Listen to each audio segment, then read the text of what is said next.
Ever stop to think about the rules of the road for our online conversations, especially, when politics gets involved?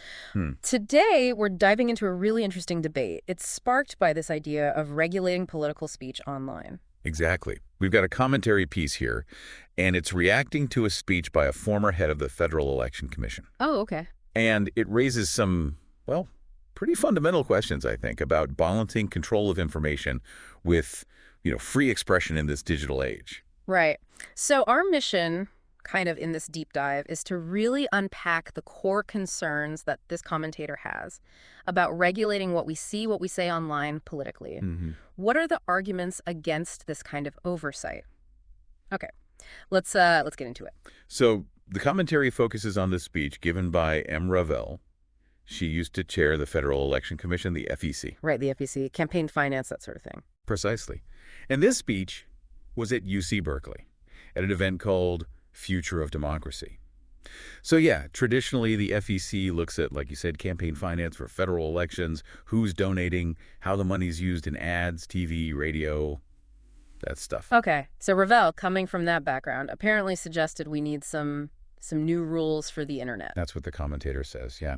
That she specifically called for regulations to fight fake news and also to control political advertising on the big social media platforms, Yeah. Facebook and the like. And what's really striking here, right off the bat, is the commentator's reaction. It's strong. Oh, absolutely. Very strong. They don't just disagree. They seem to view this as a major threat, like an attack on free speech itself, the Constitution, American values as they see them. Which really makes you wonder what's driving that intensity. Well, that's the core of it, isn't it? The commentator basically interprets Ravel's position as, well, as wanting to shut down any speech she doesn't personally agree with. Just slap a fake news label on it. Exactly. And that brings up that huge question.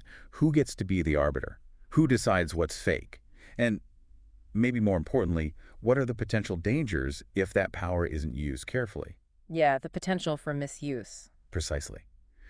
So for the commentator, it seems less about disagreeing with a specific piece of info and more about this worry, this fear of a system where certain views just get silenced, all under the banner of fighting misinformation. Which could really change the game for open debate online. Definitely. And it wasn't only about the content itself.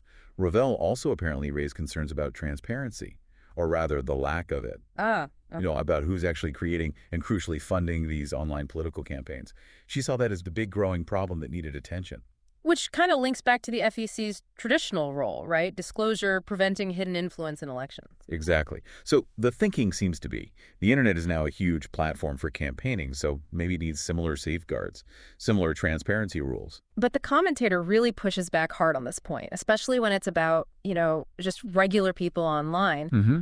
They question why someone like you or me just saying online, hey, I support this candidate, why should we have to disclose that? They frame it as just personal opinion, like chatting politics with your mates. And that's a really key point of tension, isn't it? The commentators trying to draw a line Between what? between, say, organized campaign operations, which traditionally have disclosure rules, and just spontaneous individual political expression online. They see those as fundamentally different things. Gotcha. Now, here's where it gets, well, even more interesting.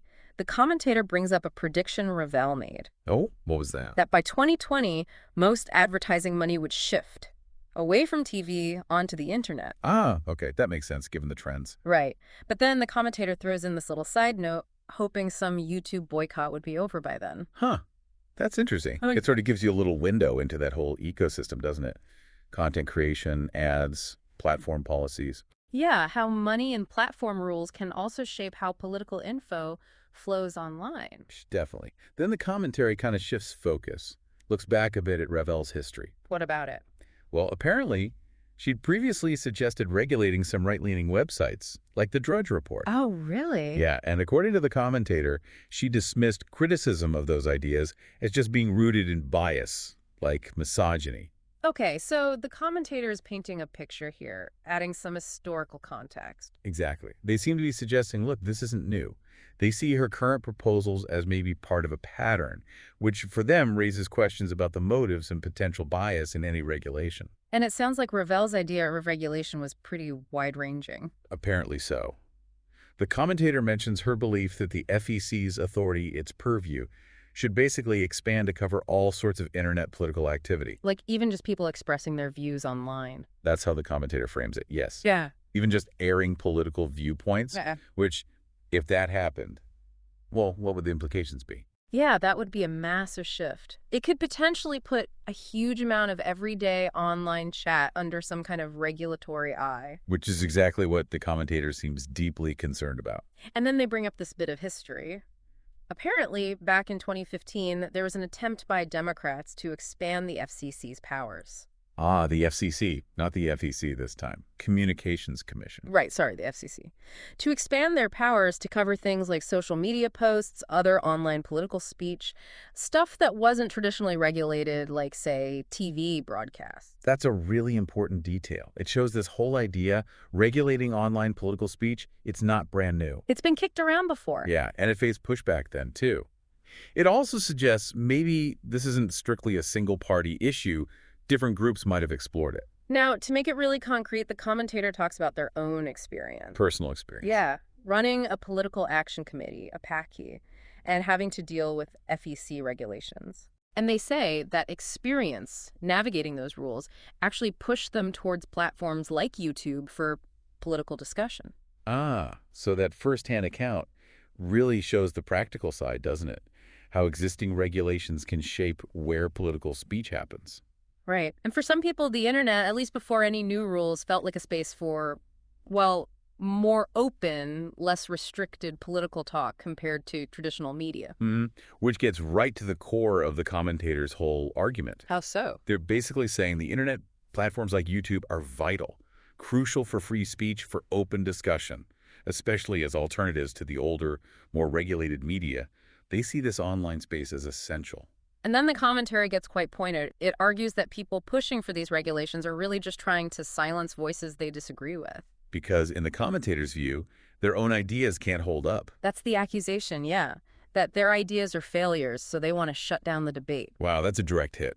Absolutely. And to really hammer this home, the commentator makes some pretty stark comparisons to countries with really tight controls on speech. Like where? Places like Venezuela, China, North Korea.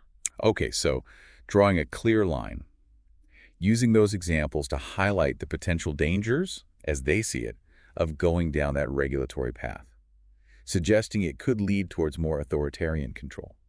Definitely painting a grim picture of the potential endpoint. Then, near the end, there's this call to action. Pretty standard for online commentary, maybe. Yeah, probably. Encouraging listeners to comment, subscribe, share the video or audio. Get involved, spread the message. Exactly. It's how commentators try to build their audience, amplify their viewpoint in that online space. And then, this is a bit of a curveball.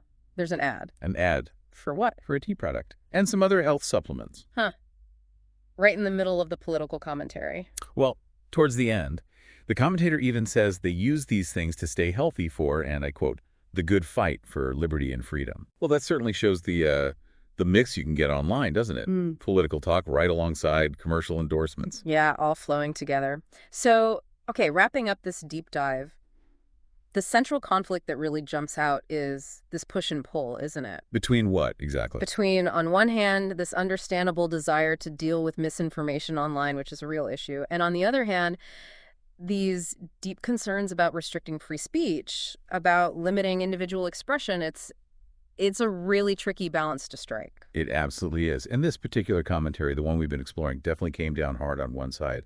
A forceful argument against regulating online political speech. Rooted in the Constitution, freedom of expression. The importance of an open, maybe even messy, digital public square. So that leaves us and you with a final thought to maybe chew on. In this digital world we're all navigating, how do societies manage this challenge of tackling harmful misinformation without choking off free expression? Yeah, what are the potential consequences, long-term, of different approaches for our online chats, for democracy itself? Definitely something to keep thinking about.